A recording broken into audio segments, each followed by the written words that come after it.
أنا اسمي محمد عصام محمد إبراهيم الخطيب. أنا بشتغل مدير مركز معلومات ودعم اتخاذ القرار بمديرية طرق السويس. وقعدت في ميدان مشاركة جميلة جدا. كنا في احتفالية شبه احتفالية، أول مرة في تاريخ البشرية إن ثورة بتعلن عن نفسها وتعلن عن ميعاد قيامها. أشكال كده هون وشوية تيمات بتتعمل في الميدان كانت جميلة جدا. الشباب كانوا بيعملوها وبيتفننوا فيها، وكانت حاجة تلقائية بدون ترتيب، لا حد بيقودهم ولا حد بيوجههم، هم لوحدهم. كانت حالة تطلع حالة تلقائية. كان يوم اللي هو اللي بيسموه اللي هو موقعة الجمل دوت. مفيش اتصالات طبعا بالسويس، وانا رعيم جدا. الكوميونيكيشن مقطوعه طبعا، دي حاجه ضد الانسانيه وضد حقوق الانسان. فانا قلقت جدا على الوضع على اولادي وكده هون. فقلت لا، لازم اروح اطمن عليهم وارجع في نفس اليوم. فكانت الساعه 1:30 الظهر يوم 2/2 اللي هو الاربع. فشاورت التاكسي من تاكسي العاصمه، بصيت لقيته قال لي، سالني قبل ما يركبني انت رايح فين؟ فقلت له انا رايح موقف كوربه. قال لي فين بالظبط تحديدا؟ قلت له انا رايح موقف السويس لكوربه. فبص لمحت في نظره في عيني كده مش طبيعيه. كان معايا شنطه كاتب ثوره شباب مصر، ورسم قوقعه كبيره كده مفتوحه وفيها دره، ورمز الدره دي عملتها رمز 25 يناير. فهو شاف لمح وانا قاعد جنبيه ثوره شباب مصر كده. فكان في كمين على بعد بتاع قوات خاصه، فراح قال لي مش هوصلك. فقلت له ازاي مش هتوصلني لحضرتك؟ انت قلت لي انا هوصلك. قال له انت من السويس؟ قلت له انا من السويس. راح مسرع بالعربيه وراح مسلمني للقوات الخاصه لابسين اسود، وراح قال لهم ده من السويس وجاي يشوفوه بيخرب في البلد ولا بيعمل ايه ولا. بصيت فجاه لقيت الدنيا اتقلبت وقطعوا الحاجات اللي هي اللوحه اللي معايا، وقعد بقى الفاظ بذيئه على السويس. لا سالني انت منين ولا بتعمل ايه ولا فين ولا اي حاجه. كل اللي جننوا ان احنا شعب واحد من شعب السويس. سلمني لايه؟ للعساكر موجودين، 6 عساكر تقريبا موجودين في عربيه بوكس كده.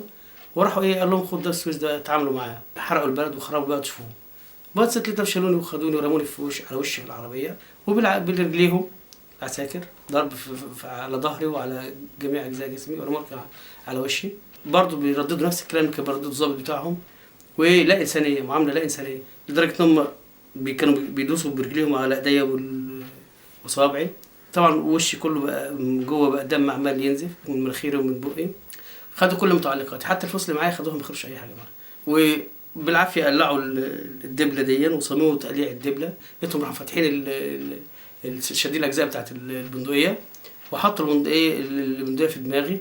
هي طلقه واحده بس. وفجاه سلموني المركز للشرطه العسكريه، وهناك ابتدوا يعملوا لنا معامله بالشواحن الكهربائيه في وشنا. وبعدين ابتدوا يغموا علينا. انا شايفهم لابسين مركز شرطه عسكريه. فمن كتر الضرب اغمى عليا كذا مره. منهم الاخ اللي كان لمحته بيركب قابلته بعد كده في سجن من الزنزانه من الزنازين. قال لي على فكره انت اعتقدوك انك مت لان انت قعدت تطلع صوت شخير جامد ورجعت ورحت اغمى عليك. انا سامعهم بيقولوا لبعض ده باين عليه مات. فقال له طب ننقله في اخر العربيه. تقول لك في اخر العربيه وخليه متداري ما يبانش، على الطريق كده هنحاول نرميه على اي حته فيها صحراء ولا حاجه. بعد كده نزلونا في مركز. بعد كده عرفنا ان هو مركز 75 مخابرات حربيه. اول ما دخلنا استقبلونا ان احنا مضوا خلونا نمضي على بيانات ونبصم على بيانات وحاجات واحنا مش لا احنا عارفينها ولا عارفين بيمضونا على ايه. وكانوا بيحاولوا يقنعونا ان هم دول امن دوله. بعد كده بيحاول هو يقنعني ان عايز يقول ان انت تبع اخوان تبع اي حاجه. قلت له راجل فنان تشكيلي يعني. قال انت زرت الميدان؟ قلت له زرت معايا لوحات كذا كذا. فاخوان ازاي انا برسم يعني فن تشكيلي ورسم مجسم وارسام كده. فما اعرفش انت يعني. قال لا احنا هنرميكم في المعتقلات تقعدوا بقى مدى الحياه وكده. بعد 4 ايام اللي هو كان يوم سبت يوم 5 فوجئنا ان هم راحوا رامينا باعداد كبيره جوه عربيات ما فيهاش اي تهويه جدا. وعرفنا بعد ما نزلنا ان هي عربيات اللي هي بتنقل عربيات ملكيه نقل اللي هي بتنقل المواد الغذائيه مقفوله شبه ثلاجه يعني. فيهاش اي تهويه. هم مربوطين ومرمين على بعضينا كده في مسافه طويله نقلونا فيها. وكان لو استنوا اكتر من 15 دقيقه تاني كنا يعني متنا من قله الاكسجين اللي موجوده والتهويه اللي موجود في شبه الكونتينر ده. فاول ما دخلنا راح استقبلونا وقالوا انتوا اهلا بيكم في السجن الحربي. انتوا سمعتوا في الاعلام وعن كشك واللي بيقولوا عن فظائع التعذيب في السجن الحربي. احنا بقى نوريه لكم هنا. اهلا بيكم بقى في السجن الحربي.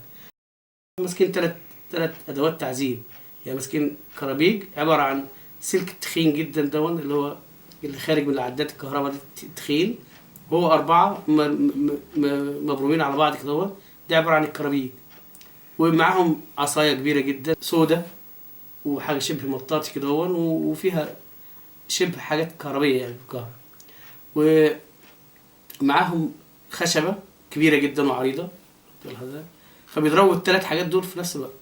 يعني ال3 كل واحد منهم ماسك ايه؟ ماسك اداه تعذيب. اول ما يسمعوا الصفاره المفروض يتوقفوا، لا ده هم كانوا ما بيتوقفوش، كانهم بيتلذذوا بضربنا وتعذيبنا، وكان كل اللي بيقولوه بألفاظ شتيمه وسخه جدا: وانتوا هتلاقوا احسن مبارك فين يا ولاد، وايه، ويكملوا شتيمه. وكل هدفهم انتقام شخصي عشان مبارك، ويضربوا فينا كانهم ايه؟ هم دول مش جيش مصر، انهم جيش مبارك. كانوا بيوقفونا في ارضيه مليانه ميه شبه اسمنتيه، وبيبرع رايه بعد الساعه 1 2 بالليل، ويلسعوا بينا بالايه؟ ويتلذذوا بقى بتعذيبنا. تبقى لك انت منين؟ من السويس؟ طب تعالى انت على جنب بقى.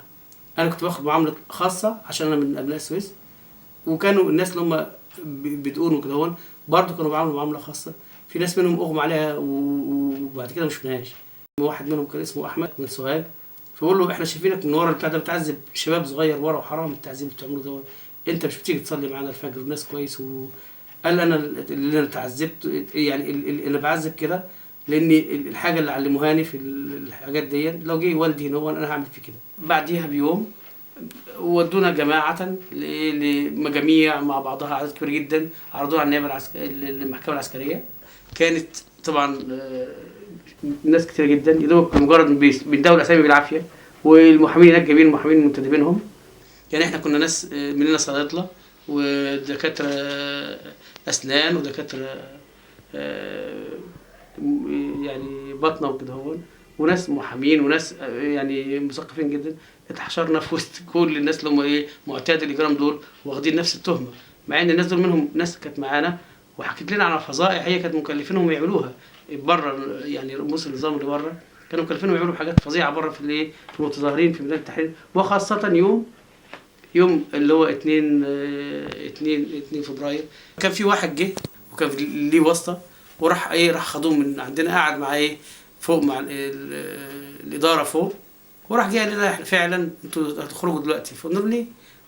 قال: ده ده مبارك مشي وعمل لسه فاكس جاي دلوقتي، وقعد يحلف لنا على المصحف ان كلامه ده صح. ان هو مشي، والمجلس العسكري هو اللي بيتولي الشؤون البلاد. فطبعا فرحنا جدا، وكان فرحه ما بعدها فرحه.